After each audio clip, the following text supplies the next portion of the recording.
বিশ্ব অর্থনৈতিক ফোরামের উদ্বোধনী অধিবেশনে প্রধানমন্ত্রীর অংশগ্রহণ। নতুন বিনিয়োগের আশাবাদ। শি জিনপিং তারেক রহমান বৈঠক শুক্রবার। আলোচনায় তিস্তা মহাপরিকল্পনা। নওগাঁ সীমান্তে আবারও 9 জনকে পুশিনের চেষ্টা ব্যর্থ, সতর্ক বিজিবি।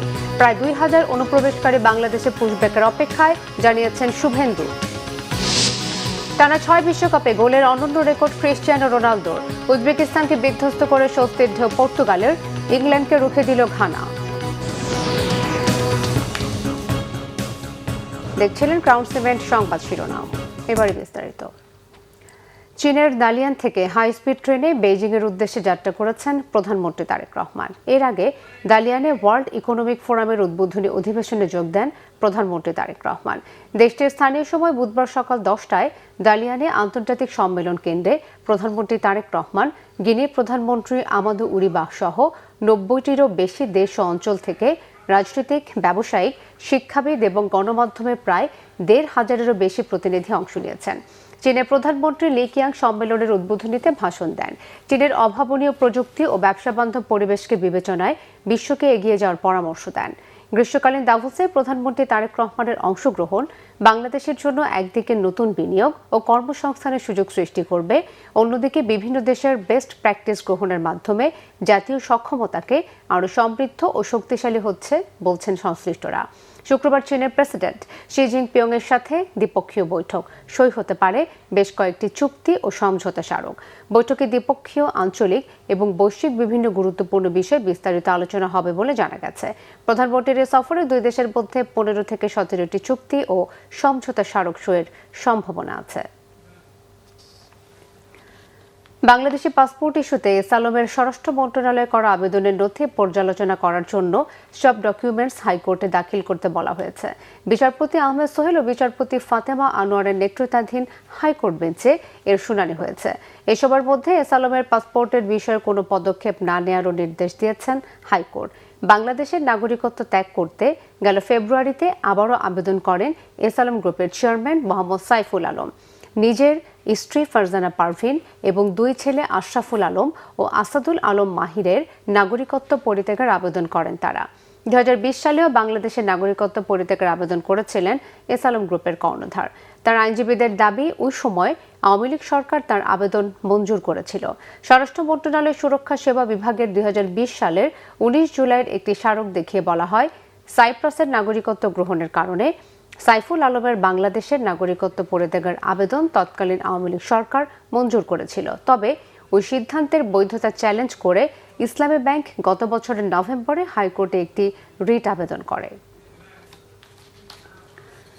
নওগাঁর সাপাহার সীমান্ত দিয়ে নারী, পুরুষ ও শিশু সহ মোট 9 জনকে বাংলাদেশে ঠেলে পাঠানোর চেষ্টা করেছে ভারতীয় সীমান্তরক্ষী বাহিনী। তবে বিজেপির বাধায় তারা প্রবেশ করতে পারেনি। বর্তমানে সীমান্তের নো ম্যানস ল্যান্ডে অবস্থান করছেন তারা। সকালে নওগাঁ 16 বিজিবির পাঠানো প্রেস বিজ্ঞপ্তিতে এই তথ্য জানানো হয়। এতে বলা হয়, ভোর 4টার দিকে সাপাহার আদালতলা সীমান্ত চৌকি এলাকার পিলার 244 দিয়ে 29 বিএসএফ ব্যাটালিয়নের এলেনপুর বিএসএফ ক্যাম্পের সদস্যরা 9 জনকে বাংলাদেশে পুশিং করে। তাদের মধ্যে 3 জন পুরুষ, 3 জন নারী ও 3 শিশু রয়েছে। খবর পেয়ে বিজেপির টহল দল ঘটনাস্থলে পৌঁছে তাদের অনুপ্রবেশ আটকায়। পরিস্থিতি বিবেচনায় ওই এলাকায় বিজেপির অতিরিক্ত সদস্য মোতায়েন করা হয়েছে, সাথে সহায়তা করছেন স্থানীয়রা। আন্তর্জাতিক।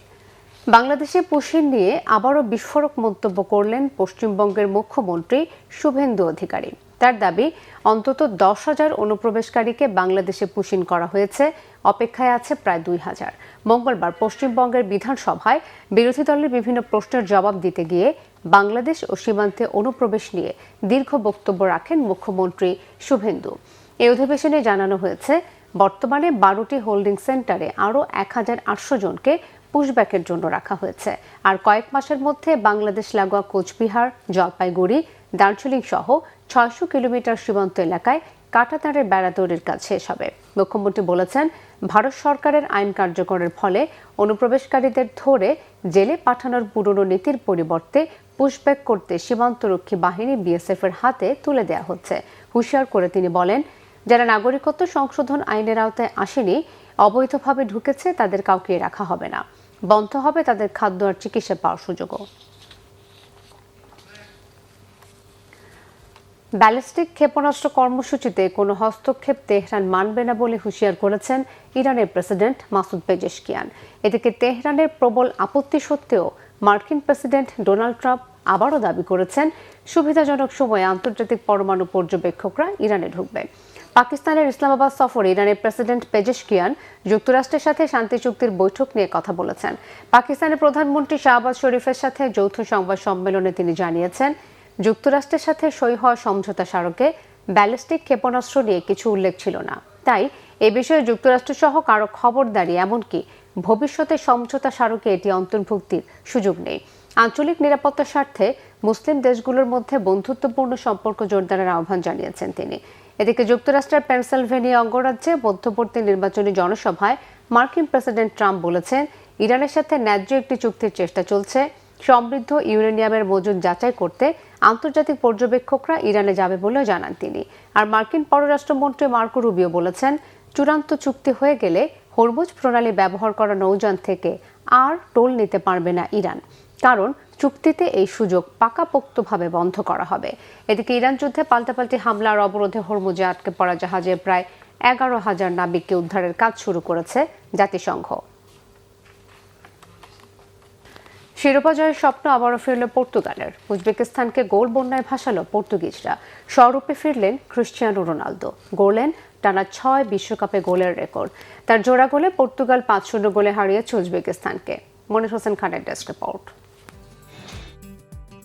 সমালোচনায় দুর্বলরা ভেঙে হয় চুরমার, চ্যাম্পিয়নরা ফিরে আসে আরও শক্তিশালী হয়ে। বিশ্বকাপের প্রথম ম্যাচে গোল করতে পারেননি ক্রিশ্চিয়ানো রোনালদো। ড্র করেছে তার দল। সমালোচনার ঢিল ছুটে এসেছে চারদিক থেকে। সেই ঢিলের জবাব গোলে দিলেন CR7। পর্তুগিজ মহাতারকা গোল পেতে সময় নিয়েছেন মাত্র 6 মিনিট। জোয়াও ক্যান্সেলোর 52 বল পাঠিয়েছেন উজবেকিস্তানের জালে। এক গোলে নাম লেখালেন ইতিহাসে। বিশ্বের একমাত্র ফুটবলার যিনি গোল পেলেন বিশ্বকাপের ভিন্ন ভিন্ন 6টি আসরে। লিওনেল মেসির গোল আছে 5 আসরে। CR7-এর এই রেকর্ডে অন্তত ভাগ বসানোর সাধ্য নেই LM10-এর। ব্যবধান বাড়াতে পর্তুগিজরা সময় নেয়নি খুব বেশি। ম্যাচের 17 মিনিটে উজবেক সীমানায় ফ্রি কিক পায় পর্তুগাল। সবার ধারণা ছিল শট নেবেন রোনালদো, কিন্তু সবাইকে অবাক করে নুনো মেন্দেসের ফ্রি কিক। বুদ্ধির খেলায় বোকা বনে গেল উজবেকিস্তান। স্কোর শিটে নাম মেন্দেসের।